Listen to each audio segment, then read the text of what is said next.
고대 로마 시대나 르네상스 시대의 미술관을 가보시면 천년이 지나도 변하지 않는 청동 조각상들을 볼 수 있습니다. 그 작품들이 어떻게 만들어졌는지 여러분 들어보신 적이 있으신가요? 이 작품들은 반드시 신라법이라고 부르는 특별한 기법을 통해서 만들어진 거래요. 신라법. 잃어버린 밀랍 기법이라고 부르는데요. 만드는 과정을 이제 잠시 설명하자면 조각가는 먼저 아주 부드러운 밀랍, 쉽게 말해서 양초를 만드는 그 왁스로 조각상을 깎게 된대요. 밀랍은 칼이 닿는 대로 쉽게 깎이잖아요. 위험성은 있지만 그만큼 세밀한 표현도 할 수 있는 게 바로 밀랍이에요. 그래서 눈동자 하나, 머리카락 한 올, 옷 주름 하나까지 조심조심 깎아서 이제 형상을 만들어내는 것이죠. 그리고 이제 그 다음으로 할 일은 그 밀랍 인형 위에 무거운 진흙을 이제 바르는 거예요. 겹겹이 아주 두껍게 진흙을 발라줍니다. 그리고 그 진흙 덩어리를 펄펄 끓는 뜨거운 가마 불 속에 넣게 돼요. 1000도가 넘는 뜨거운 불 속에서 진흙 속에 있었던 밀랍은 어떻게 될까요? 녹아버리겠죠. 조각가가 세밀하게 조각해 놓은 모든 형상들이 다 무너지는 거예요. 녹아내리기 시작해요. 그리고 진흙 덩어리 아래에 작게 뚫어 놓은 구멍을 통해서 그 밀랍은 눈물처럼 다 쏟아져 내리게 되는 거예요. 흔적도 없이 사라지게 됩니다. 여러분, 그렇다면 조각가는 밀랍 인형을 그렇게 정성스럽게 만들어 놓고는 왜 뜨거운 불 속에 넣어서 다 녹여 버렸을까요? 처음부터 원했던 건 밀랍 인형이 아니었기 때문이에요. 청동 조각상 만드는 방법을 지금 얘기하고 있죠. 자, 조각가는 밀랍이 완전히 녹아내린 바로 그 자리에 진흙 속에 이제 생긴 텅 빈 공간이 있겠죠. 그곳에 1000도가 넘는 센 물을 넣습니다. 청동을 그 빈 공간에 부어 넣는 거예요. 밀랍이 비워진 그 자리에 센 물이 가득 차게 되고 식은 뒤에 겉을 싸고 있던 진흙을 망치로 깨뜨리면 어떻게 될까요? 바로 처음 밀랍 모양 그대로 청동 조각 모양이 만들어나는 거예요. 밀랍이 녹지 않았다면 이 청동 조각상은 만들어지지 못했겠죠.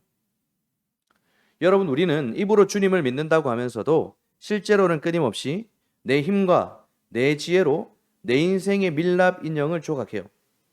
그래서 때로는 하나님이 우리를 깜깜한 진흙 감옥으로 밀어 넣으시는 겁니다. 고난의 불가마 속에 우리를 집어 넣으시는 것이죠. 그리고 내 계획, 내 자존심, 내 능력이라는 밀랍이 모두 녹아 쏟아져 버리도록 하시는 것이죠. 내 모든 것이 비워져야 하나님의 은혜가 그때부터 채워지거든요. 오늘 본문에 등장하는 요셉이 바로 이 혹독한 신라법의 과정을 온몸으로 통과한 사람이에요. 하나님께서 요셉이라는 밀랍 인형을 어떻게 녹여내셨는지, 그리고 그 빈 공간에 어떻게 세상을 구원할 사명을 부어 넣으셨는지 오늘 주시는 말씀을 통해 함께 알아보면서 우리 삶의 해답도 찾아보는 귀한 시간이 될 수 있기를 주님의 이름으로 축원합니다. 우리는 우리 기독교인들에게 주어진 사명을 어떻게 감당해야 하는가에 대한 내용을 지금 나눌 거예요.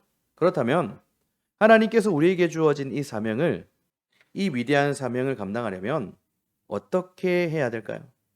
하나님께서 주시는 사명을 감당하기 위해서는 먼저 내 안에 교만한 자가 완전히 죽어야 되는 거예요. 자기 부인이라고 하죠. 왜냐하면 내 힘을 빼는 고난의 시간이 지나가야만 오직 하나님의 지혜, 하나님의 은혜로 가득 찰 수 있기 때문이에요. 우리 1절 말씀을 볼까요? 만 2년 후에 바로가 꿈을 끈죽하죠.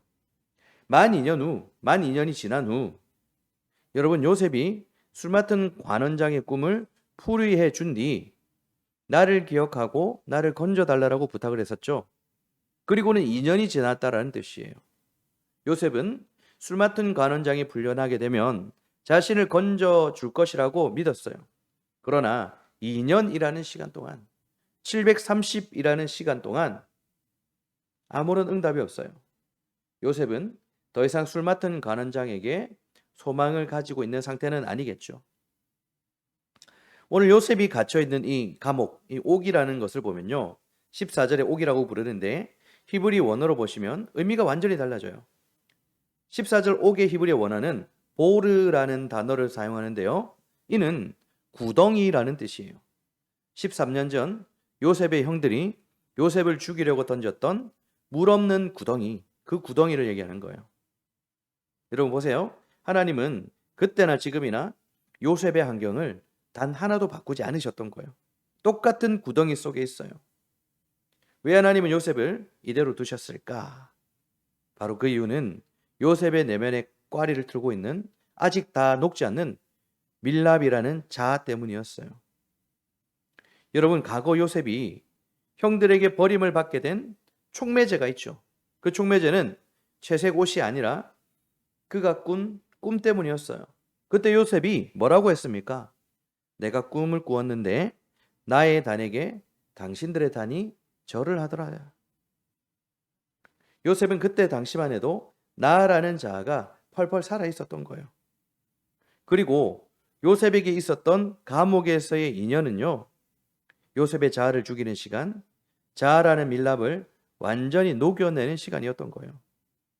요셉이 마침내 왕 앞에 선 순간 16절을 보시면 뭐라고 합니까? 내가 아니라 하나님께서라고 해요.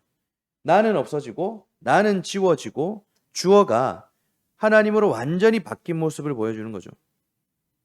당시 애굽, 즉 이집트의 정치적, 역사적 배경을 살펴보면 요셉이 느꼈을 절망의 무게가 얼마나 무거웠는지를 알 수 있는데요. 요셉이 갇힌 곳은 좀도둑들이 가는 일반 구치소가 아니었죠. 왕의 정치범들을 수용하는 왕의 감옥, 왕의 제수를 가두는 감옥. 여러분, 고대 이집트는 마아트라는 우주적 질서를 숭배하던 이 철저한 계급 사회였어요. 그런데 제국의 질서 안에서 히브리 출신의 노예이자 강간 미수범이라는 낙인이 찍힌 요셉이 합법적인 재판을 통해 풀려날 확률은 얼마일까요? 제로겠죠. 그러므로 요셉이 유일하게 기댈 수 있었던 동아줄은 바로의 술 맡은 관원장뿐이었던 거예요. 그래서 요셉은 그 관원장의 꿈을 해석해 주면서 당신이 잘 되시거든 나를 생각하고 내게 은혜를 베풀어 내 사정을 바로에게 아뢰어 나를 이곳에서 건져달라. 이렇게 간절히 매달렸던 거예요. 여러분, 요셉은 하나님께 기도하면서도 동시에 사람의 능력이라는, 사람의 권력이라는 동아줄을 쥐고 싶었던 거예요. 그런데 그 관원장이 요셉을 까맣게 잊어버렸죠. 이 고립 속에서 요셉이 마주한 것은 내가 머리를 쓰고 내가 베푼 선의로 내 인생의 출구를 열어보려고 했었던 그 모든 인본주의적 시도가 완전히 무산되는 거였어요.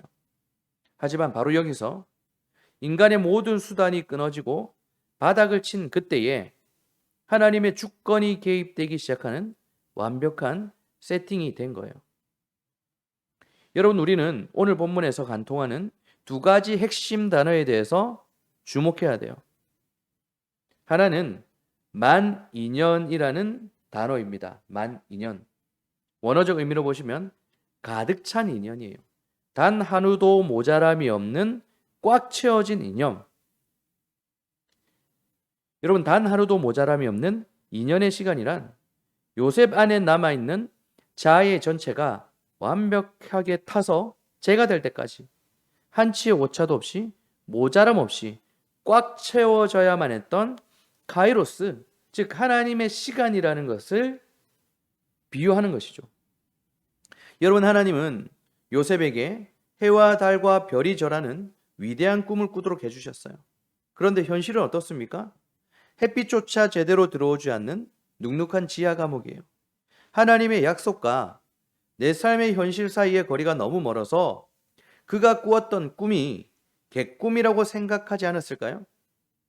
그 과정에서 요셉이 영원히 겪었던 고통은 육체의 아픔이 아니라 내가 믿었던 하나님의 선하심에 대한 의심, 내 머리로 아무리 계산해도 답이 나오지 않는 절망과의 싸움뿐이었어요. 이러한 고통 속에서 요셉의 자아는 아주 천천히, 그러나 확실하게 죽어갔던 것이죠. 내가 꾼 꿈, 나의 억울함, 나의 기대를 부르짖던 요셉의 입술에서 전차 힘이 빠지기 시작해요. 자아라는 밀랍이 천천히 녹아서 빠져나간 과정이었던 것이죠. 여러분, 출애굽의 위대한 지도자 모세를 한번 떠올려 보십시오. 모세가 40살이었을 때 그는 애굽의 왕자로서 당대 최고의 학문과 무술을 갖춘 가장 유능한 엘리트였겠죠. 그는 자신의 유능함이라는 밀랍으로 가득 차 있었어요. 이 정도 힘과 지위라면 내 손으로 내 동족 이스라엘을 구원할 수 있겠다라고 생각했어요. 그래서 자신의 힘으로 애굽 사람을 쳐 죽이는 이 구원자 역할을 자처했지 않습니까? 주어가 철저히 나였어요. 하지만 결과는 어땠습니까? 참담했죠. 모세는 살인자가 되어 미디안 광야로 도망치게 됩니다. 그리고 그 메마른 광야에서 무려 40년이라는 긴 세월을 이름 없는 양치기로 썩어갔어요. 모세가 겪은 미디안 광야의 40년, 바로 요셉이 겪은 보르에서의 2년인 거예요. 광야에서 40년 시간 동안 모세의 화려했던 애굽 왕자라는 밀랍은 형체도 없이 완전히 다 녹아버렸겠죠. 그리고 모세의 나이가 80이 되었을 때 마침내 하나님이 떨기나무 불꽃 가운데서 그를 부르시는 거예요. 이제 내가 너를 바로에게 보내어서 이스라엘 백성들을 구원하리라. 그때 모세의 입에서 나온 말이 무엇인지 아십니까? 내가 누구에게 바로에게 가며 이스라엘 자손을 애굽에서 인도하여 내리까? 이것은 과거의 패배로 인해서 낙담과 절망에 빠진 사람의 목소리가 아니라요. 과거에 그 똑똑하고 힘있던 나는 광야에서 완전 죽었습니다. 내 안에는 세상을 구원할 능력이 단 1%도 없습니다라는 위대한 자기 부인의 고백이었던 거예요. 하나님은 바로 그 순간 자신의 무능을 철저히 인정하고 텅 비어버린 모세에게 지팡이 하나를 들려보내시며 홍해를 가르는 제국을 무너뜨리는 기적을 부어 넣으셨던 거예요. 오늘 요셉도 마찬가지예요. 구덩이에서의 13년, 그리고 마지막 만 2년의 침묵을 통과한 요셉이 마침내 바로 앞에 섰을 때의 그 모습을 그려보십시오. 바로가 너는 꿈을 들으면 능히 푼다 하더라 라고 하자 요셉은 즉시로 말하죠. 내가 아닙니다. 하나님께서 바로에게 편안한 대답을 하실 것입니다 라고 대답을 해요. 내 안에는 답이 없습니다. 내게는 능력이 없습니다. 나를 향하던 모든 스포트라이트를 돌려 인생의 주어 자리에 오직 하나님 한 분만을 올려놓습니다라는 요셉의 위대한 신앙 고백인 거예요. 여러분, 내 자아를 긍정하고 내 잠재력을 끌어올리는 것이 기독교가 아니에요. 오히려 내가 죽고 철저히 무기력해져서 바닥을 칠 때 비로소 내 안에 숨겨져 있던 그리스도의 생명과 하나님의 지혜가 세상을 향해서 폭발적으로 흘러가기 시작하는 거예요. 여러분, 요셉이 누리게 될 그 엄청난 영광과 권력은 그가 지하 감옥에서 억울하게 고생한 것에 대한 보상금 같은 게 아니에요. 그것은 오직 기근에 빠진 세상을 구원하시기 위해 그를, 요셉을 생명의 통로로 사용하시려는 하나님의 주권적인 필요에 의해 주어지는 거룩한 사명이었던 것입니다. 여러분, 우리는 고난을 빨리 끝내달라고만 기도를 하지 이 고난을 통해서 내 교만이 죽게 해달라고는 존처럼 기도하지 않아요. 하지만 하나님의 사랑은 우리를 너무 사랑하시기에 우리를 평범한 종교인으로 썩게 내버려 두지 않으시는 거예요. 세상을 살리고 이웃을 살릴 위대한 사명자로 세우시기 위해서 때로는 가혹할 만큼 철저하게 우리 삶의 모든 변수들을 차단하고 막아버리신 거예요. 이러한 때 우리에게 필요한 것이 무엇이겠습니까? 나의 자아를 십자가에 못 박는 지혜가 필요한 줄 믿습니다. 진실한 자기 부인이 시작될 때 굳게 닫혀있던 문이 열릴 것입니다. 나의 자아라는 밀랍이 완전히 빠져나가게 될 것입니다. 할렐루야. 그렇다면 여러분, 요셉의 자아가 깜깜한 지하 감옥에서 철저하게 죽어갈 때 과연 하나님은 그동안 뭘 하고 계셨을까요? 하늘 위에서 팔창을 낀 채 요셉이 변하기만을 기다리고 계셨을까요? 아니에요, 여러분. 하나님은 내가 아무것도 할 수 없어 철저히 무기력해진 그 침묵의 시간 동안 우리 하나님은 나를 위해서 소명의 무대를 세팅하고 계셨던 거예요. 우리는 기도한 대로 응답도 안 되고 철저한 무기력함에 빠져 있을 때 하나님의 시계도 멈추어져 있을 것이라고 생각을 하죠. 하나님도 쉬고 계신다라고 생각을 해요. 그런데 그것은 철저히 내 시야 안에서만 하나님의 그 길을 재단한 거예요. 오늘 본문 8절을 보시면 아침에 그의 마음이, 그러니까 바로의 마음이 번민했다라고 하잖아요. 바로의 마음이. 애굽에서는 살아있는 신이라고 불렸던 왕 바로가 간밤에 꾼 꿈 때문에 번민했다라는 거예요. 그런데 여기서 번민하다, 이 말의 원어를 보시면 파암이라는 단어가 사용되는데요. 이 단어는 사사기 13장 25절에서 하나님의 영이 삼손을 강하게 움직이기 시작할 때 그때 사용된 단어예요. 하나님은 바로의 영혼을 망치질하고 계셨던 거예요. 이러한 하나님의 일하심에 애굽에서는 어떤 일이 일어납니까? 최고의 엘리트 집단이, 그리고 그들이 자랑했던 수백 년치의 방대한 책들이 아무런 소용도 없어졌던 거예요. 하나님께서 요셉을 무대로 세우시기 위해서 당대 최고의 강력한 제국을 철저하게 무너뜨리고 계셨던 거예요. 그러니 여러분, 우리가 처한 구덩이 안에서 하나님 대체 언제까지입니까? 라고 불안해하는 건 의미가 없는 거예요. 왜냐하면 내가 멈춰있는 이 시간은 하나님이 나를 잊으신 시간이 아니라 나를 부르기 위해 굳게 닫힌 세상의 문들을 무너뜨리고 계시는 하나님의 열심이 세상 속에서 새겨지고 있는 중이기 때문입니다. 말씀을 맺겠습니다. 여러분, 마침내 하나님의 완벽한 카이로스의 시간이 도래했죠. 구덩이의 문이 열리고 요셉이 바로 앞에 불려갑니다. 그런데 여러분, 13년 만에 세상의 빛을 본 요셉이 바로 앞에 서기 직전, 그가 가장 먼저 한 일이 뭔지 아십니까? 14절을 보시면 요셉이 곧 수염을 깎고 그의 옷을 갈아입고 바로에게 들어가니라고 하죠. 여러분, 그냥 오랫동안 감옥에 있었으니 지저분해서 몸단장을 했구나, 이 정도로 생각하시면 안 돼요.